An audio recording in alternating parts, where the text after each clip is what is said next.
पकड़ो उसे, वो लोग भाग ना पाए।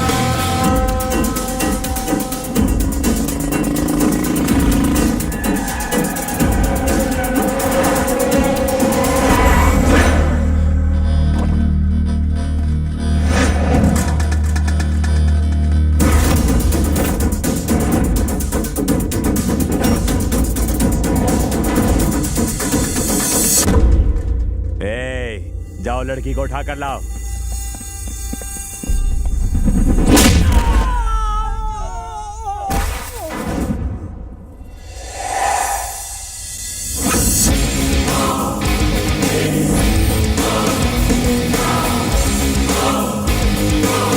लुखे, जब तक मैं क्रीज पर हूं आने वाली हर बाउंसर को बाउंस करके बाउंड्री के बाहर भेज दूंगा।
मेरी बहन को मारने की कोशिश की। चंदू बाप जी की बहन है? ये मेरे कलेजे का टुकड़ा है। जो उस पे हाथ उठाएगा मैं उसे दुनिया से उठा दूंगा।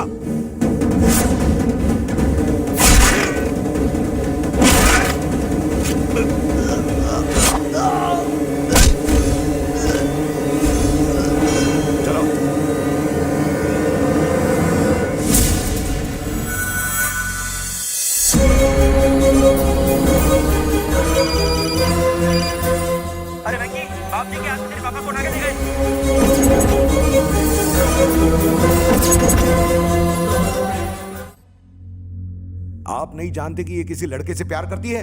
हैदराबाद में मैंने इसे पढ़ाई करने के लिए भेजा था सिर्फ आपके भरोसे पे, और आपने भरोसा तोड़ दिया। इसके पीछे कौन सा लड़का है और इसके जान के पीछे कौन से दुश्मन है, आपको कुछ भी पता नहीं। शंकर इस तरह से इस पर हमला करेगा ये मैंने सोचा भी नहीं था। सामने से लड़ाई नहीं कर सकता, इसलिए पीठ पीछे वार कर रहा है। ऐसे में हमको और भी चौकन्ना रहना होगा। हमें चंदू को उसकी पहुंच से दूर रखना होगा। इसे किसी से प्यार भी हो गया है, इसे कैसे रोकोगे? दीदी की गलती मैं नहीं दोहराऊंगी भैया। आपकी रजामंदी के बिना मैं शादी नहीं करूंगी। कुछ मत बोलो तुम। मैं भरत से तुम्हारी दीदी की शादी करने वाला था, लेकिन वो भाग गई। अब मैं 8 दिन के अंदर तुम्हारी और भरत की शादी करवाऊंगा और उसे दिया हुआ वचन पूरा करूंगा, इसमें कोई दो राय नहीं, समझे? सत्या, ये चाहे किसी भी लड़के से प्यार करती हो, वो जिंदा नहीं बच सकता।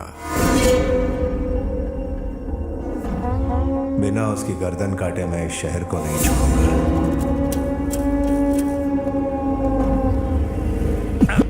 ध्यान से सुनो, अगर हमने भैया से कहा कि हम उसे ढूंढ नहीं पाए तो भैया हमारा राशन कार्ड से नाम कटवाएंगे और उसे ढूंढने दोबारा भेजेंगे। इतनी धूप में कौन भटकेगा? इसलिए हम कहेंगे उसे टपका दिया। भैया हमने उस लड़के को टपका दिया। हाँ भाई। शाबाश। भैया उस लड़के को लेकर बाबूजी की सारी टेंशन खत्म कर दी हमने। बाप जी को टेंशन सिर्फ उस लड़के का नहीं, कोई और भी है। और कौन? एक आदमी जो जानता है कि शंकर हमारा दुश्मन है, जिसने चंदू को मारने के लिए शंकर को अपने साथ मिला लिया है। कौन है वो? वारंगल का केशव रेड्डी।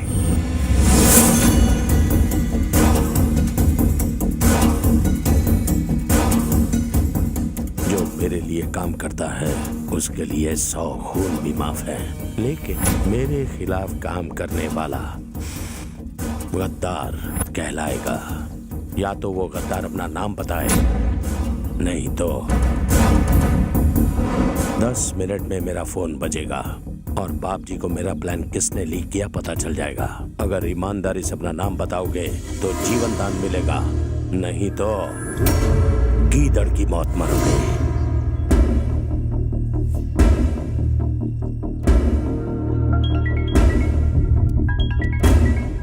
भैया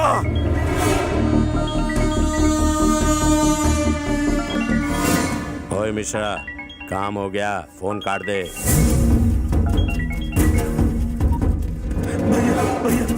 भैया मुझे माफ कर दो, मुझसे गलती हो गई भैया। भैया माफ कर दो भैया, मैंने आपका नमक खाया भैया। इस घर का नमक खा के वफादारी बाप जी से करते हो? माफ कर दो भैया। मेरे घर के चारों तरफ एक दीवार खड़ी है, मेरे चारों तरफ मेरे आदमी हैं, दोनों का मजबूत होना जरूरी है। ले चल।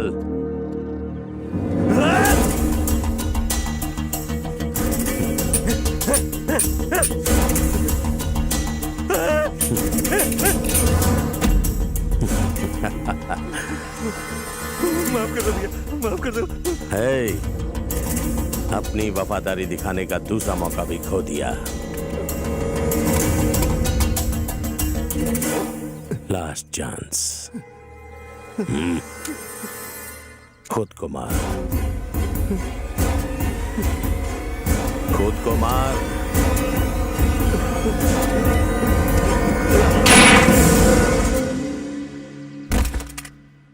भैया भैया क्या है? अभी अभी खबर आई है कि बाबूजी की बहन दोबारा घर लौट आई है।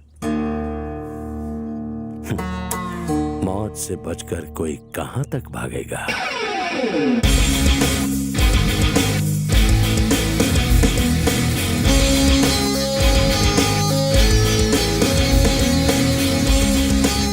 हे वेंकी। हाय, कैसे हो तुम लोग? हम लोग तो ठीक है। हे, पहले तू बाबजी की बड़ी बहन की शादी कराने यहाँ से चला गया था और अब दोबारा आया उसकी छोटी बहन से शादी करने के लिए। तेरा मकसद क्या है यार? शादी के बाद उसके बच्चों का बाप बनने का रे। तू हमें मरवाना चाहता है क्या? जिस पे तेरा दिल आया वो बाबजी की बहन है, तूने उससे प्यार क्यों किया? मैंने बापजी की बहन से प्यार नहीं किया, जिससे प्यार किया वो बापजी की बहन निकली। मैं क्या करता? वेंकी, चाहे हम बम पर गिरे या फिर बम हमारे पर गिरे, फटना तो हमें ही पड़ेगा। बाबजी के गुंडे हर जगह तुझे तलवार लेके ढूंढ रहे हैं। अगर उन्हें पता चला कि तू उनकी छोटी बहन से शादी करने वाला है तो वो तेरा मर्डर ही कर देंगे। तू चाहता क्या है? मुझे उन्हें अपनी स्टाइल से मनाना पड़ेगा। वो नहीं माने तो? लड़की लेकर रफू चक्कर हो जाऊंगा।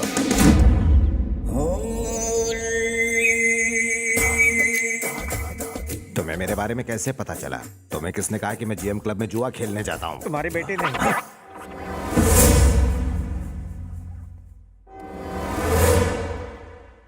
गुस्से से मत देखिए, सुसु आती है। तुम्हारा नाम क्या है? मेरा नाम पप्पू पापा राव है, प्यार से लोग पप्पी कहते हैं। एक मिनट, क्या इन्होंने मेरा नाम पूछा? सर, मेरा नाम सिपे सालार है, प्यार से सिप्पी कहते हैं। क्या काम करते हो? सुबह पूजा में ब्रेक लेके ब्रेकफास्ट करता हूँ, फिर रेस्ट करता हूँ, उसके बाद लंच लेता हूँ। मतलब ब्रेकफास्ट करने के बाद रेस्ट करता है, रेस्ट करने के बाद फिर से ब्रेकफास्ट करता है, यानी सिर्फ खाता है और आराम करता है। मारिए मत, मारिए मत। ज्यादा भंकस की ना तो खटिया खड़ी कर दूंगा। अब जल्दी बता तेरा बेटा कहाँ है? वो हैदराबाद में कहीं छुपा हुआ है, लेकिन मुझे उसका पता नहीं पता। मैंने उसके पापा होने के सारे सबूत मिटा दिए, उसका नाम जायदाद में से भी हटा दिया। ये सब करने के बाद मैं उसका बाप कैसे हुआ सर? यानी तू सीधी तरह से नहीं बताएगा कि वो कहाँ वो है? कहाँ है हम नहीं जानते सर, इसकी कसम। मत मारिए सर, मरे हुए को मारने से क्या मतलब सर, और कितना सर खाएंगे सर? जब तक इसका बेटा नहीं मिलता तुम दोनों यहीं सड़ोगे। भाई मिनिस्टर के फंक्शन में जाने का टाइम करीब आ गया है।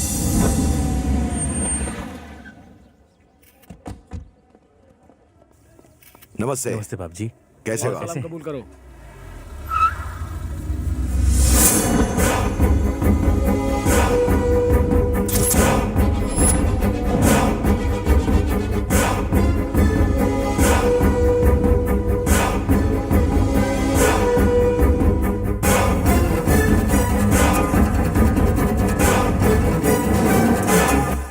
लड़की के साथ इतने सारे बॉडीगार्ड हैं, उससे बात करना इम्पॉसिबल है।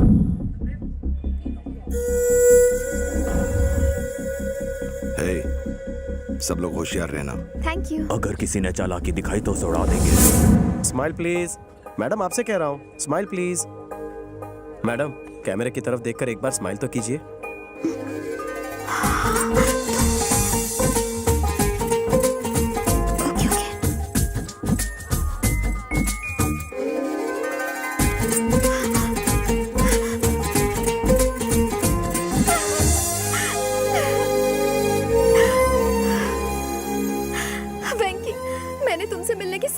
छोड़ दी थी। मैं तुम तक पहुंचता उससे पहले तुम्हारा भाई तुम्हें ले जा चुका था। लेकिन तुम यहाँ कैसे? मैं इसी शहर में रहता हूँ।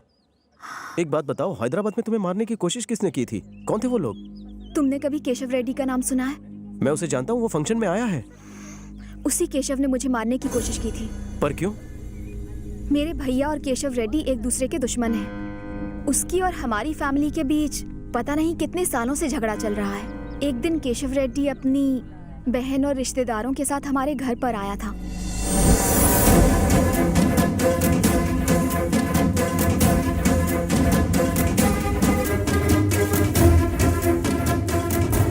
मेरी बहन ने आज तक मुझसे कुछ नहीं मांगा। उसकी इच्छा है कि वो तुमसे शादी करे। कहती है कि वो तुम्हारे बिना मर जाएगी, इसलिए अपनी दुश्मनी को भुलाकर मैं तुम्हारे घर आया। मेरी बहन से शादी कर ले बाप जी। मैं तुम्हारी बहन को पहले भी कई बार भैया ने माँ को वचन दिया था कि हम दोनों बहनों की खातिर वो शादी नहीं करेंगे, इसलिए उन्होंने रेड्डी को घर से जाने को कहा। जाइए मेरे घर से। बस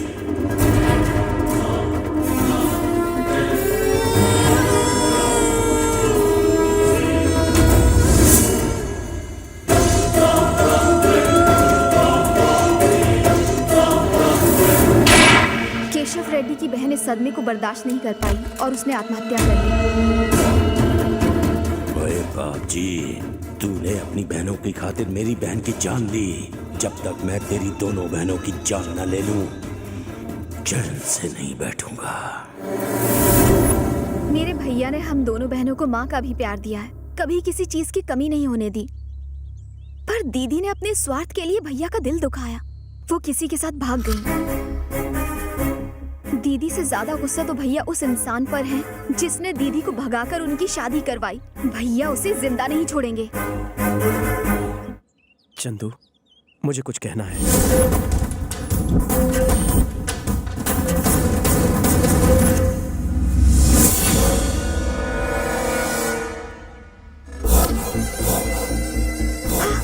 चलो यहाँ से चलते हैं।